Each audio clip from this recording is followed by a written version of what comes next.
Muy buenas, ¿qué tal? ¿Cómo estáis? Soy Alba, señorita Lexus. No sé si este es uno de los vídeos que más me ha costado elaborar aquí en el canal, yo creo que sí. Desde luego es uno de los más importantes en lo personal, ya que con él pretendo cerrar un debate que se ha intentado iniciar en los últimos meses sobre si se ha estancado el fútbol femenino, si se ha roto la burbuja, como dicen algunos, incluso si eso en España es culpa del Barça, así lo piensan algunos aficionados de otros equipos. Y bueno, me ha costado bastante hacerlo, creo que he intentado que sea lo más completo posible, estructurarlo de forma correcta, así que si os parece interesante en algún punto, pues os agradezco un me gusta y que me dejéis vuestros comentarios y solamente hacer el pequeño apunte de que vais a ver bastantes capturas de pantalla de todos los datos que voy a ir dando, veis las fuentes oficiales, ya que he consultado artículos pues, de Inglaterra, de Estados Unidos, de México o de Alemania, así que para que veáis que no me lo invento, quedarán unos segundos en pantalla, lo que pueda hasta poner la siguiente captura por si le queréis echar un vistazo. En primer lugar, voy a comentar de dónde viene un poco este vídeo, por qué he decidido hacerlo, y luego vamos a dar distintos datos, distintas argumentaciones a nivel más general del fútbol femenino, también a nivel de selecciones, y luego comentar lo más característico en cada una de las principales ligas, para poder llegar a una conclusión al respecto. Comenzando con, yo creo que la principal razón que ha dado pie a este debate han sido las asistencias que hubo en los cuartos de final de la Champions. Es verdad que a mí también me sorprendió algunas cifras, sobre todo la de los equipos ingleses, y me hizo pensar, incluso asegurar, que allí, aparte de que le dan mucha importancia a la liga, que funciona muy bien a nivel de audiencias y asistencias, tienen unos horarios que para nosotros serían malos, que no nos convencen, pues a la 1 o a las 3, y allí creo que funcionan mucho mejor que partidos a las 5 o 6 de la tarde o a las 8 o 9. Es un tema también de la sociedad inglesa, sus horarios, tema de transporte o lo que sean. Son las cifras que a mí más me sorprendieron, porque luego en el Bayern Manchester United había 25.000 espectadores, bueno, no está tan mal, y 60.000, que fue la mejor cifra en el clásico, en el Camp Nou. Este partido se vendió muy bien, hubo muy buena promoción, las entradas no eran regaladas en absoluto, volvía el equipo femenino al Camp Nou, no había partido del equipo masculino, estábamos en parón de selecciones. Bueno, yo creo que todo acompañó para que hubiera una muy buena cifra y quizás para otros equipos pues no se dio ese escenario. No me pareció preocupante. Pero algunos sí que llevan ya un tiempo intentando como aferrarse a algo para decir esto está mal, yo ya lo sabía, yo ya lo advertí, que sé mucho de esto, porque mi lectura es que si a sus equipos no le va tan bien, es más fácil y más cómodo echarle la culpa al vecino o a la liga. Todo es culpa del Barça aquí en España o todo es culpa de la Liga F, que por supuesto hace cosas mal, luego hablaremos de eso. Y esto se ha acabado, tienen que corregir ellos, porque el problema es del Barça, del que ha apostado para que el fútbol femenino en España funcione bien. Entonces leía mensajes como este, en el que comentaba que el fútbol femenino en España ha fracasado y mucha culpa de ello lo tienen las jugadoras del Barça. Allá ellas. Hasta que las propias jugadoras del Barça no se repartan por los mejores clubes de España, ni la competición ni ellas mismas en general mejorará, tanto en sueldo para todas como en interés para los aficionados. Primero, sinceramente, y diciéndolo de forma educada, me parece una absoluta chorrada, pero por no decirlo peor. Son futbolistas profesionales, es su trabajo. Pensar que tienen que ir a equipos con otro presupuesto, con otro proyecto, con otras aspiraciones, para repartirse como si fuera una colección de cromos, creo que es de no entender muy bien a qué se dedican y que esto es un deporte profesional, no son las chapas del patio del colegio. Por otro lado, pretender culpabilizar a las jugadoras de un equipo, que probablemente sean las mejores o de las mejores que hay en España, por querer aspirar a más, por ser ambiciosas, por hacer perfectamente su trabajo, por ser profesionales y consecuentemente al club por haber apostado en un momento muy fastidiado de la historia de la institución por el fútbol femenino, me parece muy populista y muy injusto. Si otros equipos que podrían apostar 10 veces más, y no digo el número por azar, por la sección femenina deciden no hacerlo, la culpa es de esos equipos, no del que lo está haciendo bien. porque además el Barça lo que tiene y lo que invierte la sección es suyo. Nosotros no tenemos a Michel Kahn detrás, no tenemos a Todd Bowley. Es dinero del Barça, de los ingresos que genera el Barça, o de la propia sección, que en este caso sí es de la propia sección, o más vinculados al masculino, que lo reparte en los otros equipos porque siempre ha sido así. Es suyo. Tampoco tenemos ni vamos a tener un fondo de inversión. Entonces, ya bastante tiene el Barça compitiendo en la liga con más partidos, en la que pierde dinero, con problemas de fair play por una normativa que no existe en ninguna otra liga, como para decirle, por tu culpa el resto no invierte más y por tu culpa el resto con un presupuesto de 1 millón no puede fichar a Ada Hegerberg. Y por tu culpa las mejores jugadoras cuando tienen ofertas 5 veces superiores del Everton en Inglaterra se van. Cuando probablemente no, seguro los partidos con mejores audiencias en España y los que mejor funcionan a DAZN son los del Barça. Así que no será la razón por la que DAZN esté enfadado con la Liga F. Y los que mejores asistencias tienen son los del Barça. Y cuando el Barça va a visitar a los otros equipos y juega de visitante, obtienen muy buenas cifras de asistencia en sus estadios. Porque va el Barça. Y cuando el Barça gana la Champions o llega a la final, reparte dinero, no de su bolsillo, sino lo hace la UEFA, al resto de equipos no participantes en Champions, de la Liga F. Culpar al que ha decidido apostar, hacerlo bien, tener un proyecto, tener a buenos profesionales en el staff, fichar con criterio y trabajar en la cantera es muy injusto. Y es de no tener valor, de hacer un análisis autocrítico, de mirar lo que tenemos en casa, de mirar cómo hace las cosas mi equipo, porque no me gusta la conclusión a la que voy a llegar, entonces le echo la culpa al otro. Y estoy totalmente en desacuerdo. Cerrando ya esta parte del vídeo, vamos a ver si de verdad se ha estancado el fútbol femenino o no, y qué cosas hace bien y qué cosas no. Para mí, los principales problemas en general, porque yo creo que muchos, más allá de cosas que haya en cada liga, que las comentaremos, creo que hay cosas que sí que son aspectos bastante comunes. Lo primero es que hay problemas de promoción enorme. Aquí vais a ver un tuit en relación a Disney. Disney creo que ha dejado bastante que desear en cuanto a la promoción de la Champions. Si no llego a ser una persona que consume diariamente fútbol femenino y que se busca la vida para encontrar las cosas, yo no sabría que se emite en Disney los partidos, no tendría absolutamente ni idea, ni hay anuncios, ni hubo ningún tipo de promoción, ni siquiera en redes sociales le dan mucho bombo. También a nivel de ligas pasa exactamente lo mismo. El calendario es un problema, se han quejado ya públicamente varias jugadoras, vais a ver declaraciones aquí de Leah Williamson, planteando incluso que puedan ir a una huelga, o de Mariona Ansubia cuando se despidió del Barça. Aitana Bonmatí también se quejó, entre otras, por no poner aquí un montón de ejemplos en pantalla.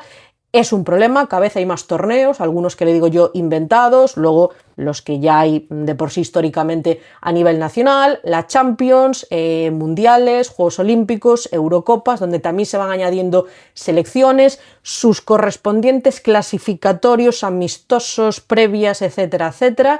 Además de la cantidad de partidos, suelen estar muy mal organizados los calendarios.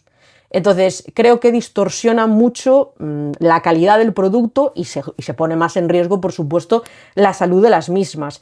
El mercado también creo que es otro de los problemas. A mí no me importa, yo intento explicarlo bien cada vez que hago un vídeo sobre esto, pero a lo mejor no lo consigo. No me molesta en absoluto ni que se paguen mejor a las jugadoras, ni que se paguen traspasos. Jamás he dicho eso. El problema es el descontrol que se ha generado en muy poco tiempo, porque no ha sido natural, no ha sido orgánico, no ha sido progresivo. Luego veremos algún ejemplo más. Y además es un descontrol generado y que está siguiendo ese ritmo equipos muy concretos de ligas muy concretas. Y otros clubes fuertes, ya no digo equipos de segunda división, lo están viendo desde la barrera porque saben que no se pueden meter en ese jaleo. Y este descontrol, como mucho, lleva sucediendo 2 años, como mucho. Pasamos de esos 300.000, 400.000 euros, que era un poco la tarifa alta en el fútbol femenino, a de repente ya romper la brecha del 1.000.000 de euros. Así, de una. Y no con 1 o 2 traspasos, ni con 3 ni con 4. Ya van bastantes. No hubo ese proceso intermedio de, venga, 500.000, 600.000, 700, poquito a poco, no. A por todas. Y ahora llegará el momento en el que cualquiera te diga, 2 millones este movimiento mínimo. o lo tomas o lo dejas. Y es esa prisa y esa angustia que han generado.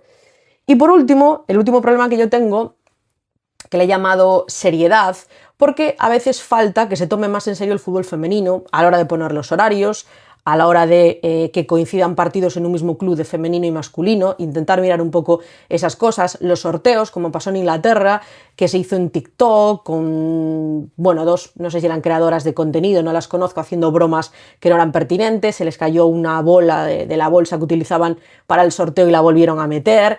Todo muy poco profesional y eso parece impensable que ocurra en el masculino o desde luego tendría más revuelo. Sigue faltando muchas veces que se lo tomen en serio y que no sea como el extra. Esa imagen hace años de las jugadoras del Barça poniéndose a sí mismas las medallas, me imagino que lo recordáis, mucho amateurismo muy poco entrañable, vamos a decirlo así. Para mí estos son los 4 problemas principales: promoción, calendario, mercado y seriedad. Ahora, ¿qué pasa en cada liga? ¿Qué es lo que tenemos que comentar? A nivel de selección, antes de nada, el crecimiento para mí ha sido muy evidente, quizás incluso más que a nivel de ligas. Los torneos funcionan muy bien, sobre todo los torneos más importantes, van superando las cifras de asistencia y de audiencia de los anteriores. El Mundial de Nueva Zelanda y Australia superó las de Francia 2019 y la Eurocopa de Suiza superó las cifras de Inglaterra. Yo además tengo un recuerdo maravilloso de esta Eurocopa de Inglaterra porque estuve allí viéndola en los últimos partidos y os puedo asegurar que los estadios estaban llenos, un montón de gente por la calle, los bares, las tiendas, las camisetas estaban agotadas. Yo iba a pagar religiosamente mi camiseta de Kirby de Inglaterra, no la había en ningún lado. No le puedo decir a toda esa gente que no le importa, que no le interesa, que nadie quiere verlo y que no quieren pagar por fútbol femenino, porque yo digo, iba a poner ahí a tocateja más de 100 euros en la camiseta y no la había en ninguna tienda. Como os digo, es un crecimiento muy evidente. En el Mundial de Australia y Nueva Zelanda hubo allí presencialmente casi 2 millones de espectadores en los estadios, más o menos, una cifra increíble, y generó más de 524 millones de ingresos, que salía Infantino contentísimo diciendo que por detrás de la Copa del Mundo masculina, el torneo que más ingresos había generado, bueno, feliz, inmensamente feliz. En la Eurocopa de Suiza llegaron a la cifra de 657.000 espectadores, también muy bien, y en España también ha funcionado muy bien todo lo relacionado con la selección española, sobre todo si se ha visto en abierto y los horarios han acompañado. Por ejemplo, la final del Mundial alcanzó, tuvo una media de 5,6 millones de espectadores, el partido más visto de la historia del fútbol femenino en nuestro país, y en segundo lugar estuvo la final de la Eurocopa, con 4,13 millones de espectadores. Además, un dato que me parece interesante es que en Wembley, que han disputado el Inglaterra-España en los 2 últimos años, hubo un aumento de 15.000 espectadores, con solo un año de diferencia, en el mismo estadio, las mismas selecciones implicadas, llegando hace unos días a los 62.000 asistentes. Ahora sí, a nivel de ligas, Estados Unidos y México en primer lugar. Para mí Estados Unidos creo que ha vuelto a recuperar un poco el trono que tuvo durante años y que quizás había perdido, y vuelve a ser una liga atractiva, una liga a la que las jugadoras quieren ir, con ciertos cambios que han hecho en cuanto a su sistema de fair play financiero, estadios llenos, acuerdos televisivos y de patrocinios envidiables, y vuelve a estar un poco a la cabeza seguramente junto con Inglaterra. El mercado sí que me parece que está descontrolado, que es una de las ligas junto con algunos equipos ingleses y quizás el Lyon que más ha contribuido a este momento caótico. Creo además que varios movimientos están sobrepagados, en mi humilde opinión, lo hablé con Marcos en su día, y como no tienen control sobre los traspasos, solo sobre los sueldos, pues la cifra de 1 millón, nada, ya está totalmente normalizada y sin problema se paga dicha cantidad. Los acuerdos por derechos televisivos son envidiables.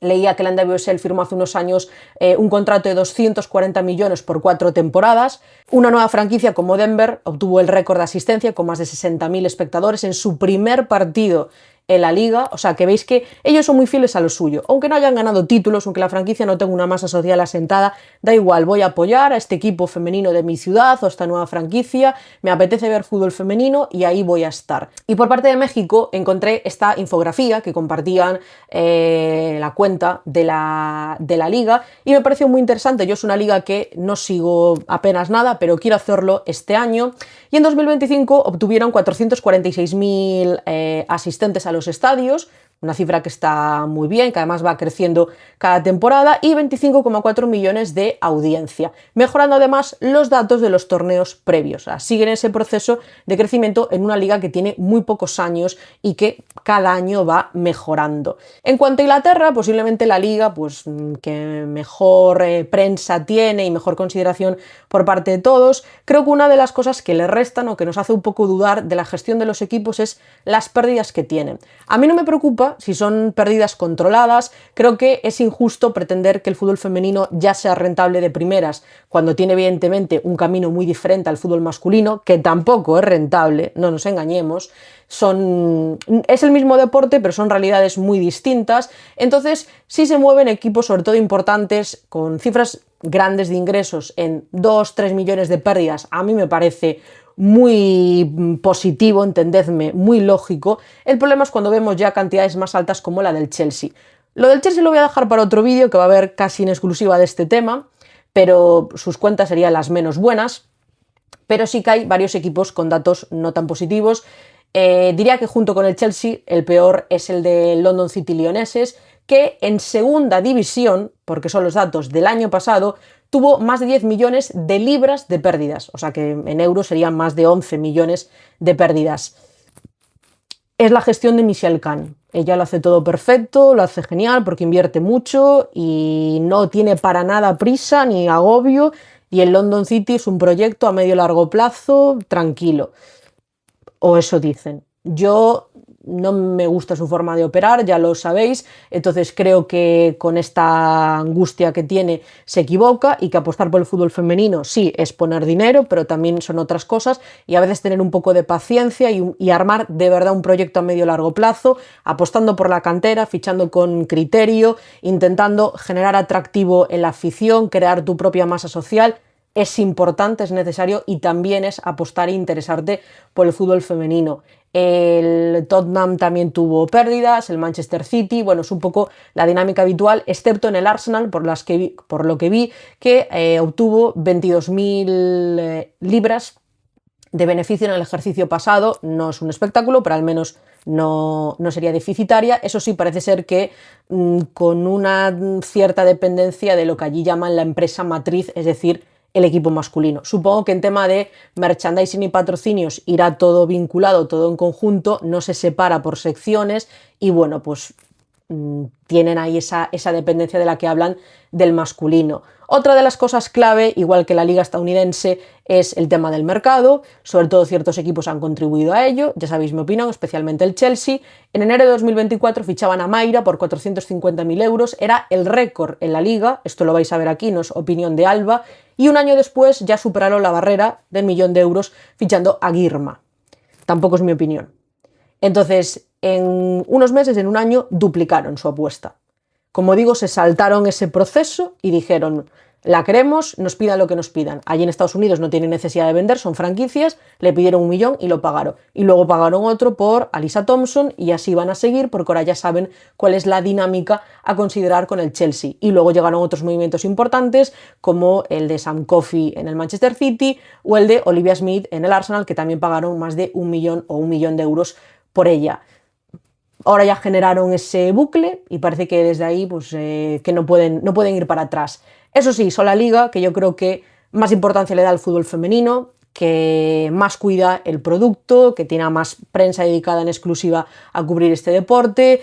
Aquí vemos un plató tremendo de Sky Sports, un programa semanal en exclusiva, bueno, toda la cobertura que hacen de los partidos, entrevistas a las jugadoras, la seriedad en líneas generales de la liga, que sí, que tiene también sus fallos, por supuesto, pero en cierto modo, en líneas generales, el producto es bastante envidiable, porque les importa de verdad a equipos y a aficionados también, y a la gente que hay detrás de la liga. Sobre sus acuerdos, tienen un acuerdo con Barclays como el principal sponsor de unos 9-10 millones de libras por temporada. Por temporada, seguro que el de Moeve con la Liga F es igual, seguro. Y luego, en cuanto a los derechos televisivos, acuerdo de 5 años con Sky Sports y con la BBC, que llegaría más o menos a 65 millones de libras en total. Aquí vuelvo a lo que decía antes de la Liga F, esto en euros serían 74 millones, más de 74 millones por esos 5 años, y el acuerdo de DAZN en España son también 5 años y un total de 35 millones. 35 millones en España, más de 74 en Inglaterra, misma duración. Más o menos se firmaron por las mismas épocas, año arriba, año abajo. No se trata de si importa o no el fútbol femenino, se trata de cómo lo sabes vender. Y de cumplir los contratos que firmas también. Y esto no es culpa del Barça, ¿eh? Siguiente, y la penúltima liga, la alemana. Yo creo, y haciendo este análisis lo tuve más claro, que tenemos que valorar más la liga alemana. Y que es un buen espejo en el que querer mirarse, sin poner quizás ya la mirada en la liga inglesa, que puede ser como el siguiente nivel, porque la liga alemana es bastante seria en su forma de actuar, tiene bastantes buenas asistencias desde hace años. Jornadas de 2023, lo tengo por aquí, con creo que eran más de 50.000 espectadores ya desde hace varias temporadas, buenos acuerdos de patrocinio, con Google Pixel, que es el que da el naming de la competición, un acuerdo de 20,7 millones por 4 temporadas, está muy bien, seguro, como decía, que Mueve es el mismo acuerdo, y luego cuando decidieron separarse de la federación y apartarse, crear su propia liga profesional y bueno, fortalecer la viabilidad económica, decían, de fútbol femenino. Aún así, la federación se ha comprometido hace unos años a invertir en torno a 90 millones en el fútbol femenino del país. Hay mucho talento también en las canteras de Alemania y lo fortalecen. Suelen fichar con bastante criterio, creo yo, no digo que siempre les salga todo bien, pero no se ven locuras. También apuestan por las jugadoras jóvenes nacionales, muchas de las internacionales con Alemania juegan allí en su país o lo han hecho durante años, y luego también son futbolistas que, porque las ves muy preparadas y con mucho talento, interesan a equipos de fuera. El récord son más de 57.000 espectadores en el Allianz Arena contra el Leverkusen este año, y también allí lo que va bien a nivel de audiencias y asistencias es la Copa alemana, que también tiene muy buenas cifras y es algo que tiene mucha tradición allí y que tiene muy buenos números. El partido más visto fue el Bayern-Wolfsburgo de la historia de la liga, con 2,39 millones. Por último, en el caso de la liga española, algo positivo, dos cosas positivas que quiero destacar es el tema de las licencias. La última cifra que yo encontré fue de 2023, recogía los datos en 2024, por encima de las 100.000, había crecido sobre todo en Galicia y en Asturias, creo que esos datos han aumentado seguro, y cada vez hay más niñas que juegan al fútbol femenino, cuando antes quizás parecía más una excepción, sobre todo en ciertas comunidades, en ciertos territorios. Y eso siempre va a ser importante y siempre va a ser una cosa a destacar, porque van a poder cumplir un sueño, porque van a poder hacer deporte, sea como hobby de mañana o como su profesión. Va a haber también una competencia sana, más jugadoras talentosas que puedan llegar a vivir de esto, o sea, eso siempre va a ser positivo. Estoy convencida de que en España hay muchísimo talento en el fútbol femenino, muchísimo. Para mí, la liga de las ligas en Europa que más talento tiene, y también hay muy buenos profesionales trabajando en los staff, y creo que hay que mencionarlo. Ahora la clave, por supuesto, es cómo se gestiona, cómo se potencia ese talento y la capacidad que hay o no para retenerlo. Ahí es donde está el debate.